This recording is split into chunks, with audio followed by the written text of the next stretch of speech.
오늘 발표할 논문은 ICR 2024년에 발표된 Rethinking Channel Dependence for Multivariate Time Series Forecasting, Learning for Leading Indicator입니다. 제안 방법의 이름을 따서 리프트라고 부르고 있습니다. 제목 그대로 다별량 시계를 예측해서 채널 의존성을 어떻게 다뤄야 하는지를 다시 생각해보자는 논문이고, 그 답으로 선행지표라는 리딩 인디케이터라는 개념을 들고 나옵니다. 본문론에 들어가기 앞서서 문제 설정이랑 기호를 먼저 설명하도록 하겠습니다. 다별량 시계열은 C개의 채널, 즉 변수로 구성이 되고요. 각 채널은 하나의 단변량 시계열이고, 이 논문에서 베리어트와 채널은 같은 뜻으로 쓰입니다. CN의 채널이랑은 무관하다고 보면 되고요. 예를 들어서 웨더는 21개의 센서, 일렉트리시티는 321개의 고객, 트래픽은 862개의 도로의 기록입니다. 예측 문제 자체는 표준 설정이고요. 나머지는 전부 읽어보면 되고, 여기서 처음으로 도입하고 있는 변수는 선행 스텝이라는 이 변수입니다. 특히 빨간색으로 표시한 기호가 이 논문에서 계속해서 등장할 예정이니까 봐주시면 될 것 같고요. 저희 세미나에서 몇 번 나온 구도이기 때문에 이 부분은 빠르게 설명하고 넘어가도록 하겠습니다. 일단 채널 인디펜던스와 채널 디펜던스에 대해서 설명을 하고 있는데요. 여기서 주목하고 있는 점은 채널 디펜던스를 채널 인디펜던스가 앞서고 있는 경향입니다. 하지만 이러한 크로스 타임만 보는 채널 인디펜던스 트랜스포머가 크로스 타임이랑 크로스 베리어티를 함께 보는 트랜스포머를 능가한다는 부분이 벌어지고 있는데, 이러한 동향에 주목해서 저자들은 그 원인을 분석하고 그 한계를 극복하려고 하고 있습니다. 이런 역설이 생기는 이유를 저자들이 설명을 하고 있는데요. 기존의 채널 디펜던스 방법이 채널 의존성에 대한 사전 지식 없이 관계를 통째로 데이터에서 학습하기 때문에 가적합되고 있다고 설명을 하고 있습니다. 그렇다고 채널 인디펜던스로 가면은 가적합은 피하지만 활용 가능한 변수 간 정보를 전부 다 버리게 되는 결과로 이어지게 되는데요. 그래서 논문의 출발점은 다음과 같습니다. 멀티베리어트 타임 시리즈 포캐스팅 예측에 실제로 효과적인 명시적인 채널 의존성이 존재하는지, 관계를 통째로 배우게 두지 말고 어떤 구조의 관계인지를 사람이 지정해 주자는 것입니다. 저자들의 답이 바로 변수 간에 있는 리드 레그 관계이고요. 다음 슬라이드에서 확인하도록 하겠습니다. 리드 레그 관계라고 하면은 어떤 변수의 변화가 다른 변수보다 먼저 일어나는 현상입니다. 앞서는 쪽을 선행지표 리딩 인디케이터라고 부릅니다. 이런 관계가 왜 생기는지 보면 두 갈래입니다. 왼쪽에 있는 첫 번째는 직접 인과에 지연이 전파를 하는 경우입니다.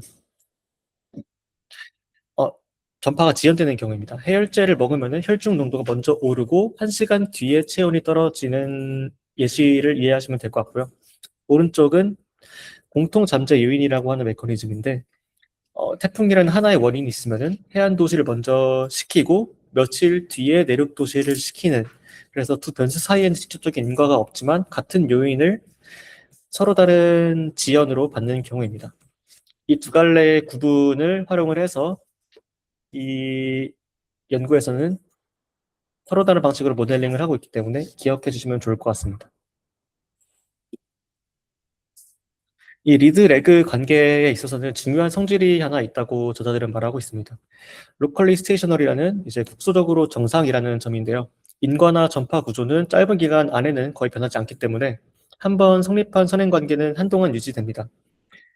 여기서 스테이셔너리는 평균이랑 분산과 같은 통계적 정상성이 아니라 선행 관계가 잠시 고정된다라는 뜻입니다. 이제 오른쪽에 있는 피겨를 보시면은 같은 색이 같은 패턴을 나타내는데, V1은 4스텝, V2는 2스텝 앞서 있습니다. V3에 비해서 4스텝, 2스텝 앞서 있습니다. 이게 왜 유용하냐면은 변수 i가 j를 4스텝 선행한다고 하면은 i의 룩백 마지막에 있는 네 번째 스텝이 j의 미래 첫 스텝과 같기 때문입니다. 이제 극단적으로 보면은 j가 i를 완전히 따라가면은 단순히 앞에 있는 스텝을 이제 참조하는 것만으로도 그 예측의 난이도가 상당히 떨어지게 됩니다. 그래서 선행지표에 이미 관측된 값이 대상 변수의 미래에 대한 공짜 정보라고 보시면 될 것 같습니다. 그래서 이것을 활용해서 모델을 모델의 예측값을 보정하려고 하고 있습니다. 그럼 학습 때 선행관계를 찾아서 외워두면 되지 않느냐? 이제 그게 안 된다는 것이 이 슬라이드에서 설명하려는 내용입니다. 같은 피규어의 오른쪽 B 테스트 구간을 보시면은 V1이 이제 B가 테스트 데이터에서의 변화인데요. V1이 아예 선행지표에서 탈락돼서 없어진 상태이고 그 V2는 선행 스텝이 2에서 5로 바뀌었습니다. 그래서 이 리드 레그 관계가 고정되지 않고 테스트 데이터에서 변화할 수 있다는 것을 말하고 있는데요. 그래서 VAR의 개수나 이제 MTGNN의 학습된 그래프 같이 정적인 가정치로 관계를 외울 경우에는 이 변화에 적응할 수 없다는 것을 말을 하고 있습니다. 정리를 하면은 관계가 없어서 어려운 게 아니고 고정되지 않아서 어렵다는 것이고, 그래서 몇 시점 이러한 관계를 다시 추정해야 된다는 것이 이 논문의 핵심 주장입니다. 방금 그림은 개념도였는데요. 실제 데이터에서도 이러한 변화가 관찰되는지를 저자들이 어펜딕스에서 설명을 하고 있습니다. 여기 보이는 피규어 자체는 웨더 데이터에서 출력한 결과이고요.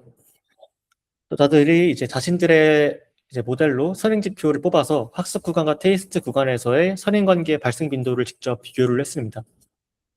여기서 빨간색 박스는 이제 트레이닝 데이터에서는 없다가 테스트 데이터에서는 생기는 상관관계를 보여주고 선행 관계를 보여주고, 이제 파란색 박스는 이제 트레이닝 데이터에서는 있다가 테스트 데이터에서 없어지는 그런 관계를 보여주고 있습니다.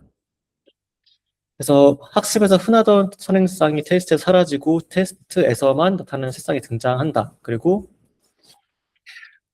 오른쪽에 보이는 히스토그램을 보시면은 한 변수쌍의 선행 스텝 분포인데요. 학습에서 자주 나오던 259군의 값이 테스트에서는 거의 사라지고 40과 125가 새로 등장하는 모습을 볼 수가 있습니다. 선행지표가 누구인지도 그리고 몇 스텝 앞섰는지도 모두 변화한다라는 실측 증거라고 할 수 있습니다. 그래서 저자들이 리프트라는 모델을 제시를 하고 있는데요. 이 아이디어를 한 문장으로 요약을 하면은 매 시점 선행지표와 선행 스텝을 다시 추정을 하고 선행지표를 시간축에서 정렬을 한 다음에 백볼의 예비 예측을 보정을 한다라는 것입니다. 중요한 점은 이것이 독립 모델이 아니고 이미 예측 모델에 붙는 플러그 앤 플레이 모듈이라는 거고, 백본은 블랙박스로 지급을 합니다. 기어는 세 가지입니다. 리드 레그를 활용하는 리프트 모듈 제안, 효율적인 선행지표 추정 알고리즘과 주파수 영역 리파이너의 설계, 그리고 6개 데이터셋에서 채널 인디펜던스 대비해서 7.9%, 채널 디펜던스 대비해서 3.5%, 평균적으로 5.4% 개선입니다. 다음으로 라이트 MTS라는 리프트를 선형 모델에 결합한 경량 모델을 통해서 이 결과를 검증을 하고 있습니다.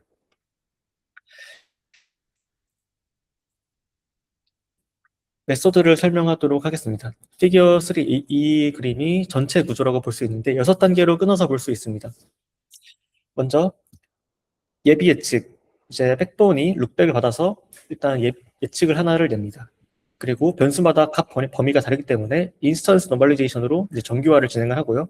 그리고 리드 에스터메이터가 각 변수에 대해서 선행 지표와 선행 스텝 상관계수를 추정을 하고, 타겟 오리엔티드 시프트가 선행 지표들을 각자의 이제 선행 수만큼 밀어서 시간축을 정렬합니다. 그리고 리드 어웨어 리파이너가 정렬된 정보로 예비 예측을 보정하고 역정규화하면은 최종 예측으로 이제 출력이 됩니다.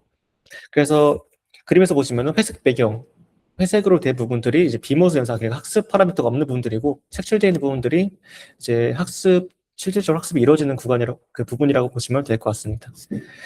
그래서 학습되는 부분은 스테이트 에스티메이터랑 어댑티브 프리퀀시 믹서 두 개라고 보시면 될 것 같고, 지금부터 이 리드 에스티메이터랑 타겟 오리엔티드 시프트, 리드 어웨어 리파이너 이 3, 4, 5번에 대해서 자세히 보도록 하겠습니다.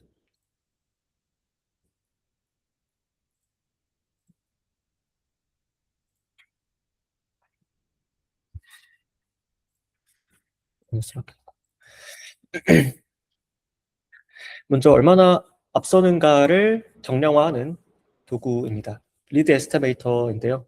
변수 i를 뒤로 민 구간과 변수 j 의 룩백 구간 사이의 교차 상관계수를 의미를 합니다. 식은 다음과 같은데요. 이제 솔직히 복잡해 보여도 구조는 단순합니다. 각 변수를 룹대 간의 평균과 표준 편차로 정규화한 다음에 내적하는 값이기 때문에 값은 -1과 1 사이가 되고요. 변수의 스케일과 무관해집니다. 직관적으로 보면은 i를 시그마만큼 밀어서 j 위에 포개면은 얼마나 잘 겹치는가를 시그마마다 계산하는 것입니다. 시그마를 0부터 L-1까지 훑으면서 가장 잘 겹치는 지점을 찾으면은 그것이 선행 스텝이 되고요. 근데 이 방식에는 계산량 문제가 있습니다. 그래서 이 계산량을 해결하기 위해서 저자들이 새로운 방식을 도입을 했는데요. 일반적으로는 이제 브루트 포스, 그러니까 모든 시그마를 탐색을 하는 경우에는 그 연산량이 상당히 커지기 때문에 사실상 불가능하다고 볼 수 있습니다. 이제 이런 한계를 주파수 영역에서 해결하려고 하고 있는데요. 위너의 킹친 정리를 서로 다른 신호로 확장을 하면은 이제 이 식이 됩니다. 식2가 됩니다. 두 신호를 이제 프리 트랜스폼을 하고 한쪽에 이제 켤레를 취해서 원소별로 곱한 뒤에 역 프리 변화를 다시 한번 하면은 모든 시그마에 대한 상관계수가 동시에 나오기 때문에 이제 L 제곱에서 L 로그 L로 그 연산량 자체가 줄어들게 됩니다. 여기서 리드 에스티메이터 자체는 비모스 연산이기 때문에 학습 데이터에 대해서 한 번만 사전적으로 계산을 해두면 되고요. 학습 과정에서 계속해서 반복적으로 처리하지 않는다. 그래서 효율적이다라고 말을 하고 있습니다.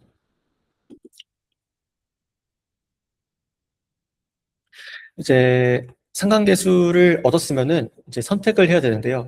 선행 스텝 시그마는 상관계수의 절대값이 최대가 되는 값으로 잡습니다. 절대값을 쓰는 이유는 양의 상관뿐만 아니라 음의 상관도 의미가 있는 유용한 정보이기 때문에 부호는 나중에 정렬 단계에서 뒤집어서 반영을 하도록 하고요. 그리고 각 변수 j마다 절대값 상관이 큰 상위 k개의 선행지표를 채택을 합니다. k는 이제 전체 c보다 훨씬 더 작은 값을 선택을 하게 되고요. 이제 어펜딕스에서는 실전적으로 어떻게 선택을 하는지도 설명을 하고 있는데 일반적으로 이 선행 스텝에 사용을 하는 탐색을 하는 이 타우 자체가 범위가 L-1까지이기 때문에 만약에 실질적인 선행 스텝이 이보다 더 커지면은 이제 경계값이 실제 선행 스텝이 아니라 그 실제 선행 스텝이 아니라 경계값으로 잡히는 오류가 발생하기 때문에 이를 차단하기 위해서 이제 피크가 관찰되면은 그 값만 후보로 인정을 하고 나머지는 어, 검출해서 제외를 한다라고 보시면 될 것 같고요. 그리고 추후에 이 선행 스텝을 통해서 이제 최적 선행 스텝을 통해서 이제 계산한 상관관계 값을 추후에 연산에 활용을 하게 되는데 그 값을 소프트맵에서 정규화를 진행을 해서 선행 효과가 얼마나 상대적으로 효과가 있는지를 변환을 해서 사용을 한다고 합니다. 그래서 추후에 사용되는 연산에 활용이 될 예정이고요. 이 부분은 뒤에서 추가적으로 설명하도록 하겠습니다. 이제 정렬인데요. 이 위 피겨 2는 이제 왼쪽을 보시면은 정렬 없이 학습대 패턴을 그대로 쓴 경우인데 시점이 어긋나는 것을 볼 수가 있습니다. 이제 오른쪽이 이 리프트에서 저자들이 제안하는 방식인데요. 선택된 선행지표 각각을 선행 스텝만큼 밀어서 대상 변수의 호라이즌과 시점을 맞추는 과정이라고 보시면 될 것 같습니다. 결과물은 대상 변수 J에 정렬된 K 곱하기 H 크기의 세그멘트입니다. 그러니까 K는 선택된 변수 개수고 H는 예측 구간인데요. 그래서 K 곱하기 H만큼의 세그먼트가 결과물이라고 보시면 될 것 같습니다. 이름이 타겟 오리엔티드로 정의된 이유는 정렬 기준이 전역이 아니라 대상 변수마다 다르기 때문입니다. 시계 변수에 대해서 각자가 각각의 정렬분을 갖고 병렬로 처리가 됩니다. 여기서 한 가지 주의할 점은 전체 데이터를 미는 게 아니라 대상 변수마다 별도의 사본을 만드는 연산이라고 보시면 될 것 같습니다.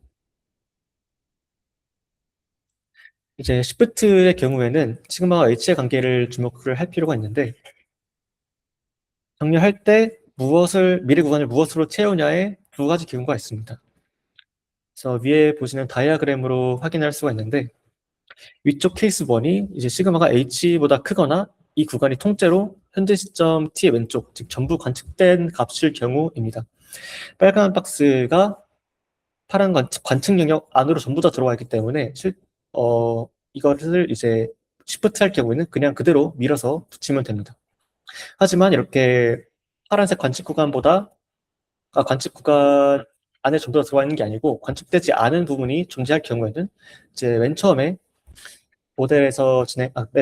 진행했던 예비 예측을 일부 떼가지고 그 부분을 Shift를 해서 붙이게 됩니다.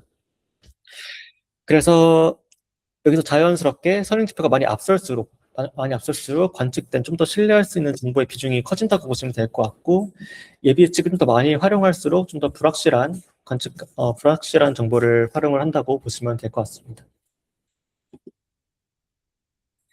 여기서부터 파이프라인의 리드 어웨어 리파이너에 대해서 설명을 하도록 하겠습니다. 이제 이 모듈이 통째로 뭘 하려는가에 대해서 설명을 하면은, 이제 백본이 쓴 예측 초안, 그리고 방금 정렬을 마친 선행지표 세그먼트 이렇게 두 가지가 있는데요. 이제 이 선행지표가 대상보다 시그마만큼 먼저 움직이는 변수니까 정렬된 세그먼트는 말하자면 내가 예측해야 될 미래 구간을 먼저 지나온 변수의 관측값입니다. 리파이너가 할 일은 이제 이 관측값을 근거로 해서 이제 미리 백본이 예측한 초안을 얼마나 어떻게 고칠지를 매 시점마다 결정을 하는 것이라고 보면 될 것 같습니다. 여기서 이 관측값을 통째로 믿을 수 없기 때문에 학습 모듈을 통해서 결정을 하는데요. 지금이 어떤 상황인지 파악하기 위해서 스테이트 에스티메이터를 사용을 하고, 그리고 상황에 맞게 이 관측값을 성분 단위로 골라 쓰는 게 이제 이 슬라이드 뒤에서 설명할 어댑티브 프리퀀시 믹서입니다. 이 슬라이드는 첫 번째 스테이트 에스티메이터에 대한 설명인데요. 이 스테이트 에스티메이터는 변수의 상태가 관계를 바꾼다라는 가정하에 만들어진 모델인데, 이 상황 파악이 왜 필요하냐면은 이 관측값의 신뢰도가 상황에 따라서 달라지기 때문입니다. 여기서 예시를 보면은 인접도로의 속도의 상관은 피크 시간대는 강하지만 이제 피크 시간이 아니면 약해지고, 태양광은 비가 오면은 단기 상관이 흔들리지만 일주기 자체는 유지가 됩니다. 그래서 룩백을 보고 지금이 n개 상태 중 어디에 가까운지를 확률로 추정을 합니다. 학습되는 고유 상태 분포가 있으면은 여기에 선행되는 계층의 출력을 더해서 소프트맥스를 취하는 단순한 구조이고, 이 확률은 뒤에서 필터를 만들 때 컨텍스트로 쓰입니다. 주의할 점이 이제 n개의 상태는 사람이 붙인 라벨이 아니라 데이터에서 학습되는 잠재적인 상태이기 때문에 해석 가능성은 보장되지 않고요. 그냥 모델이 어떤 상태인지를 이제 알아볼 수 있도록 학습하는 것에 가깝습니다. 그래서 앞에서 학습된 이제 상태에 대한 진단 이후에는 리드웨어 리파이너를 통해서 이제 모델의 처리가 진행이 되는데, 목격담을 통째로 이제 관측값을 못 믿는 이유를 구체적으로 보면은 풍속, 습도, 기온처럼 물리량의 다른 변수들이 섞인 데이터에서는 두 변수가 패턴의 일부만 공유합니다. 예를 들어서 하루 주기의 큰 흐름은 같이 움직이는데 잘게 떨리는 변동은 각자 사정인 시기라고 보면 될 것 같습니다. 그러니까 쓸 것과 버릴 것이 시점 단위가 아니라 패턴 단위로 갈립니다. 잘게 떨리는 변동이 이제 각자 사정이기 때문에 시간 영역에서는 이걸 분리할 방법이 없고, 이제 주파수 영역에 가면은 패턴이 성분 단위로 분리되기 때문에 성분 단위로 골라 쓸 수 있게 됩니다. 그래서 프리에 트랜스폼을 사용해서 주파수 영역을 변환을 하는 것입니다. 여기서 남은 이제 뒤에서 이어지는 기호가 세 가지가 있는데, 정리를 하면은 백본 예비 예측을 프리에 트랜스폼으로 바꾼 것이 V라고 보면 될 것 같고, 이제 정렬 세그먼트를 프리에 트랜스폼으로 바꾼 것이 U이고, 그리고 둘의 차이가 이제 이 델타라고 보시면 될 것 같습니다. 이제 쉽게 말하면은 V는 이제 내가 맨 처음에 예측한 초안, 백본이 예측한 초안이고, U는 이제 앞에서 관측한 이제 선행된 변수의 기록이고, 그리고 델타는 그 둘 간의 차이입니다. 그래서 이것을 활용해서 모델이 얼마나 조정을 할지를 결정을 하게 된다고 보시면 될 것 같고, 이제 앞에서 만들어낸 값들을 활용해가지고 실질적으로 최종 예측을 진행을 하는 과정입니다. 이 필터가 주파수 성분마다 달린 볼륨 로그라고 보시면 될 것 같은데, 성분별로 얼마나 통과시킬지를 정하는 것이라고 보면 될 것 같습니다. 그리고 이 필터를 미리 고정해 두는 게 아니라 매 시점 상황을 보고 즉석에서 생성을 한다. 그렇기 때문에 어댑티브라는 이름이 붙었습니다. 이 필터는 이제 세 가지를 만드는데요. 첫 번째로 인플루언스 필터 K개, 그리고 두 번째로 디퍼런스 필터 K개, 그리고 이제 V 1개. 이게 실제로 이제 HV의 키라스는 주파성보다 억제하는 방식으로 백본 값 그 자체를 사용을 합니다. 그래서 인플루언스 필터 K개는 이제 해열제와 체온처럼 목격담의 신호가 실제로 나에게 흘러들어오는 경우, 그러니까 직접적인 관계가 있는, 하지만 시간제한이 있는 경우로 의미를 하고요. 이때 보정은 단순 덧셈으로 이제 진행을 합니다. 그리고 두 번째로 디퍼런스 필터는 이제 공통 요인은 가지고 있지만 그 공통 요인이 각 변수에 이제 영향을 주는 그 시점 자체가 달라지는, 그래서 시간 제한이 생기는 경우를 이 필터를 통해서 처리를 합니다. 그래서 이렇게 가중합을 통해서 반영을 하게 되고요. 그리고 마지막으로는 그 자신의 값을 참조를 해가지고 이제 기존에 참조했던 이제 정렬한 세그먼트를 전부 믿을 수 없으니까 이제 중심을 유지하는 역할을 부여를 해가지고 이렇게 세 가지를 리니어 함수에다가 병합해서 집어넣음으로써 최종 예측을 진행을 하게 됩니다. 그래서 앞에서 만들어진 이 세 가지 값을 이어붙여서 수명계층으로 이제 처리를 한다라고 보시면 될 것 같고요. 이렇게 세 가지를 붙여서 수명계층으로 예측을 하고 나서 다시 역풀이 변환을 하게 되면은 기존에 인스턴스 노멀레이션을 진행했었죠. 그걸로 역전 교환을 하면 최종 예측이 되게 됩니다. 이때 필터가 실수 값이기 때문에 진폭만 조절하고 이상은 보존을 하는 방식으로 진행을 하게 됩니다. 그래서 여기 보시는 것처럼 그냥 단순히 병합해서 만들고 그거를 선형으로 이제 혼합해가지고 이제 옆풀이 변환한다고 보시면 될 것 같고, 이때 학습 방식을 두 가지로 정의를 해서 두 가지 다 가능하다라고 저자들이 말을 하고 있는데, 일반적인 방식으로 이제 백본 리파이너를 엔티티인데 학습하는 방식, 그리고 백본만 이제 예비 학습을 먼저 진행을 해두고 리파이너만 학습을 해가지고 그 값을 보정을 해도 된다라고 말을 하고 있습니다. 그래서 그렇게 하면은 하이퍼 파라미터 튜닝 시간이랑 GPU 메모리를 전부 다 절약을 할 수 있다라고 말을 하고 있습니다. 그래서 저자들의 디스커션이 존재를 하는데요. 먼저 CD가 기존에 지는 이유에 대해서 재해석을 하고 있습니다. 인포모처럼 시점 정보를 그대로 섞는 모델들이 변수들이 어긋나 있기 때문에 지연 변수의 낡은 정보가 노이즈가 되고 VAL이나 MTGN처럼 정적 가중치를 쓰는 모델이 선행 지표와 시그마가 변하기 때문에 가중합이 된다라고 말을 하고 있고, 그리고 리프트는 REVM 같은 전개 방법, 앞에서 말한 인스턴스 노멀라이제이션 방식이랑 직교하기 때문에 병용해서 사용을 하더라도 이제 성능 개선에 차이가 없다라고 말을 하고 있습니다.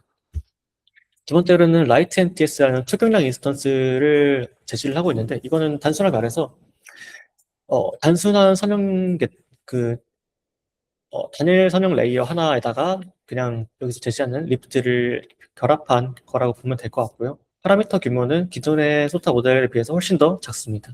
그래서 이 라이트 MTS만 사용을 해도 기존의 CI 모델들을 능가를 하고 있다는 것을 뒤에서 검증을 하게 됩니다. 그래서 실험 설정입니다. 실험으로는 이제 데이터셋 6개를 사용을 하고 있고요. 웨더, 일렉트리시티, 트래픽, 솔라, 윈드, PEMS 이렇게 사용을 하고 있고, 백본은 4개, CI 2개랑 CD 2개를 사용을 하고 있습니다. 백본 파라미터는 동일하게, 하이퍼 파라미터 동일하게 유지를 했고, 그리고 프로토콜로는 이제 장기부터 단기 전부 다 이제 확인할 수 있도록 설정을 했고요. MSA와 MA를 사용을 했고, 분할은 7대 1대 2 사용을 했고요. 그리고 리프트는 이제 선행지표 수를 몇 개를 쓸 거냐와 이제 상태 수를 몇 개를 확인할 거냐, 이게 두 가지만 조정을 했다고 합니다. 그래서 실험 결과입니다. 표가 이제 표에서 확인할 부분은 이제 전체적인 평균이 5.4% 개선이 되었다라고 보면 될 것 같고, 이제 채널 인디펜던스 방법인 PTST 디리니어보다 7.9% 개선이 됐고, CD 방식인 크로스모 엔티지넨보다 3.5% 개선이 되었습니다.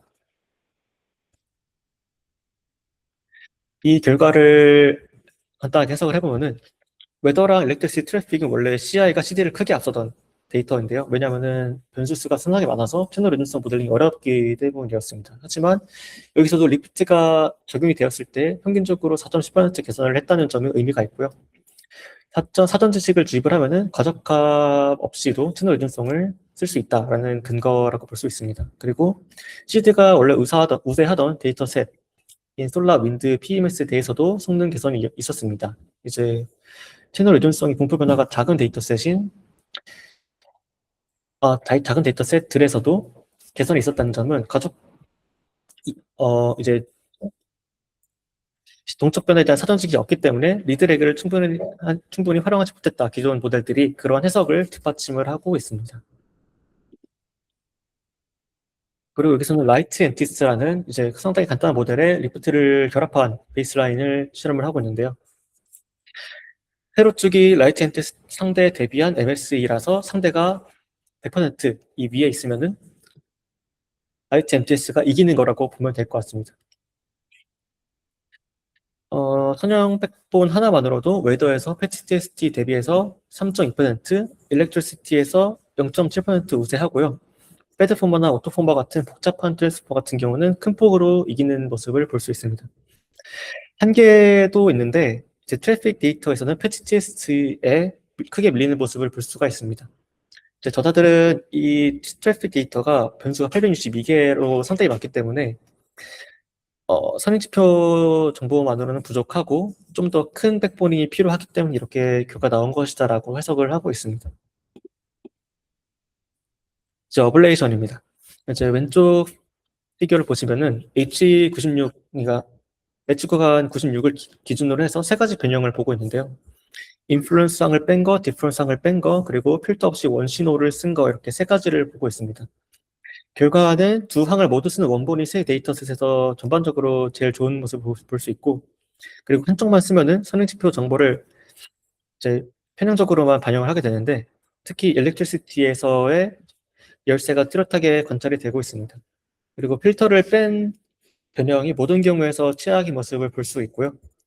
정렬만으로는 부족하고 선행지표의 노이즈를 걸러내는 적응형 필터가 가장 중요한 설계다라는 것을 이 어플레이션을 통해서 설명을 하고 있습니다. 자, 하이퍼 파라미터 민감도를 설명을 하고 있습니다. 이제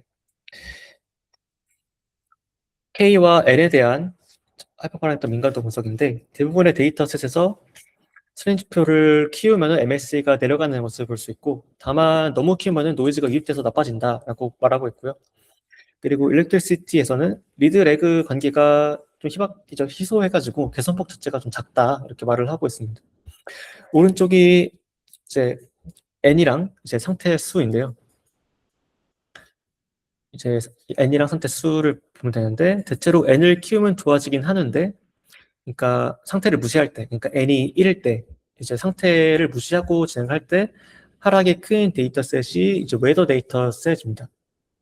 웨더 데이터셋이 있는데 서로 다른 센서로 기록된 변수들이기 때문에 리드레그 패턴이 상태에 따라서 달라지기 때문에 이제 그렇다. 그래서 이 결과값 자체가 스테이트 에스티메이터의 설계 동기랑 맞물린다라고 말을 하고 있습니다. 그래서 비용과 한계를 설명을 하는 실험을 진행했는데 추가 비용은 백본 파라미터 대비해서 10.7% 증가하고 이제 전반적으로 추가 비용이 증가하지만 좀 미미한 수준이라고 말을 하고 있습니다. 그리고 리즘 에스티메이터가 비모스 연산이라서 사전에 계산하고 추후에 학습을 하지 않아서 학습 부담이 더 작다 이렇게 말을 하고 있고요.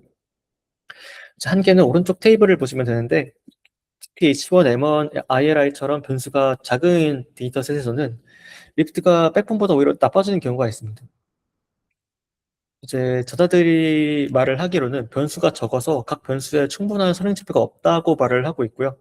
실제 활용을 할 때는 변수를 풍부한 수집을 할 수가 있기 때문에 적용할 여지가 넓다라고 말을 하지만 이제 적용할 조건이 분명하다. 그래서 변수가 충분히 존재를 해야지 활용하기 충분하다라고 보면 될 것 같습니다.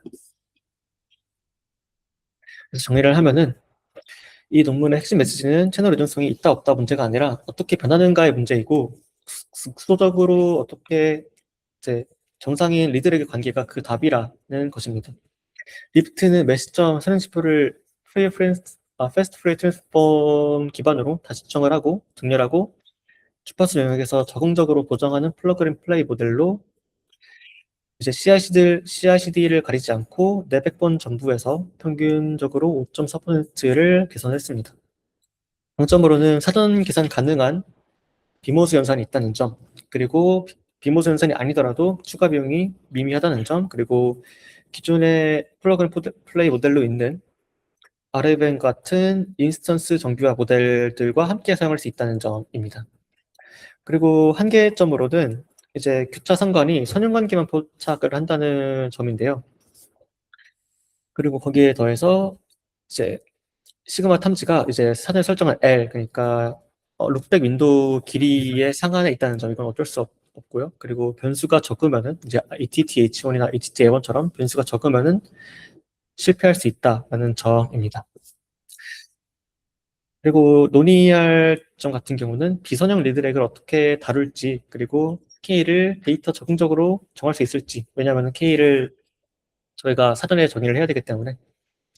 그리고 이제 부록에서도 언급된 부분이 있는데, 이제 시그마를 근사해서 주변 재계산한 개선의 실효성이 있을지에 대해서 또 논의를 해보면 좋을 것 같습니다.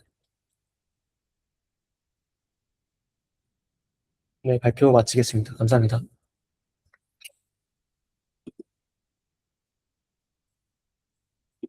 네, 질문 있으시면은 질문해 주시면 좋을 것 같습니다. 질문 있으실까요? 네.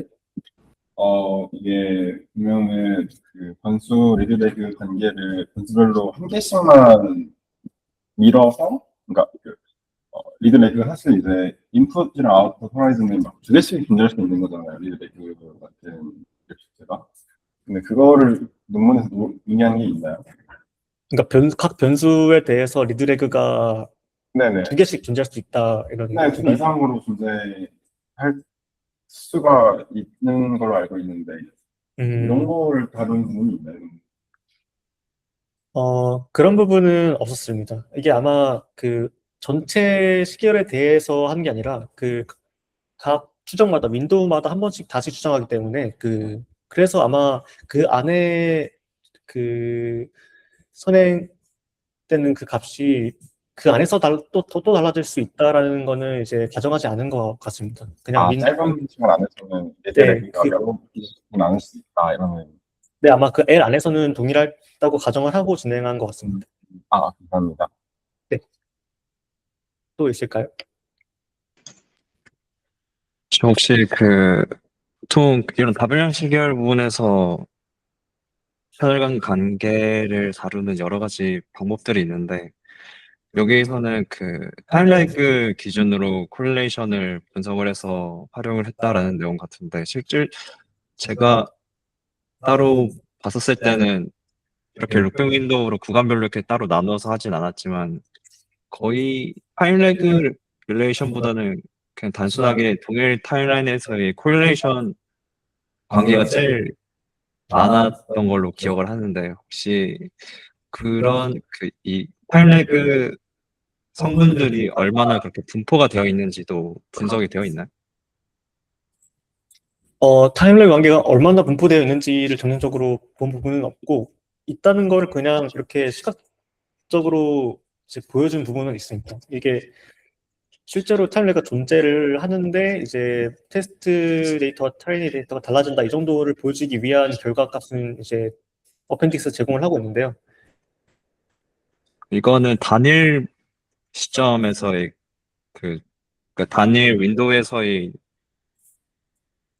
이 타임래그 분포인 거죠?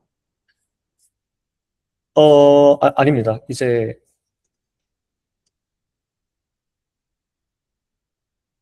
전체 네, 트레이닝 데이터. 맞습니다. 맞습니다. 네, 네. 단일 윈도우에 대해서 보여주는 경우이고요. 그래서 그 부분은 조금 부족한 것 같습니다. 알겠습니다. 감사합니다.